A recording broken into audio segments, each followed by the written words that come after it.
തമിഴ്നാട്ടിൽ അടുത്ത 2 ദിവസം ശക്തമായ മഴയ്ക്ക് സാധ്യതയെന്ന് കേന്ദ്ര കാലാവസ്ഥാ നിരീക്ഷണ കേന്ദ്രം പറയുന്നു. 4 ജില്ലകളിൽ റെഡ് അലർട്ട് പ്രഖ്യാപിച്ചു. വിനോദസഞ്ചാര കേന്ദ്രങ്ങളിൽ ജാഗ്രതാ നിർദ്ദേശവും നൽകി.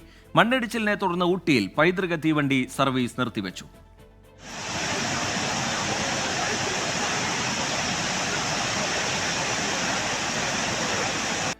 നാളെ തേനി, തെങ്കാശി, തിരുനെൽവേലി ജില്ലകളിലും 20-ന് തെങ്കാശി, തേനി, കന്യാകുമാരി, തിരുനെൽവേലി ജില്ലകളിലുമാണ് റെഡ് അലർട്ട് പ്രഖ്യാപിച്ചിട്ടുള്ളത്. അടിയന്തര സാഹചര്യങ്ങൾ നേരിടാൻ എല്ലാവിധ സജ്ജീകരണങ്ങളും ഒരുക്കിയിട്ടുണ്ടെന്ന് ജില്ലാ ഭരണകൂടങ്ങൾ അറിയിച്ചു.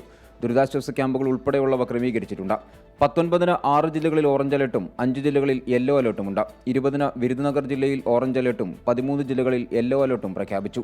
പശ്ചിമഘട്ട മലനിരകളോട് ചേർന്നിട്ടുള്ള ജില്ലകളിലാണ് കാര്യമായ മഴ മുന്നറിയിപ്പ് നൽകിയിട്ടുള്ളത്.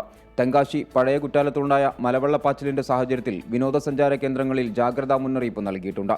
ഊട്ടി, തെങ്കാശി, ഹൊഗനയ്ക്കൽ, കൊടൈക്കനാൽ എന്നിവിടങ്ങളിലാണ് ജാഗ്രതാ നിർദ്ദേശം. 2 ദിവസത്തേക്ക് പരമാവധി യാത്രകൾ ഒഴിവാക്കണമെന്നും മുന്നറിയിപ്പിലുണ്ട്. മണ്ണിടിച്ചിലിനെ തുടർന്ന് ഊട്ടിയിലെ പൈതൃക തീവണ്ടി സർവീസ് നിർത്തിവെച്ചു. അപകടമുണ്ടായ സാഹചര്യത്തിൽ പഴയ കുറ്റാലത്തേക്ക് പ്രവേശനവും നിരോധിച്ചിട്ടുണ്ട്. 24 ചെന്നൈ.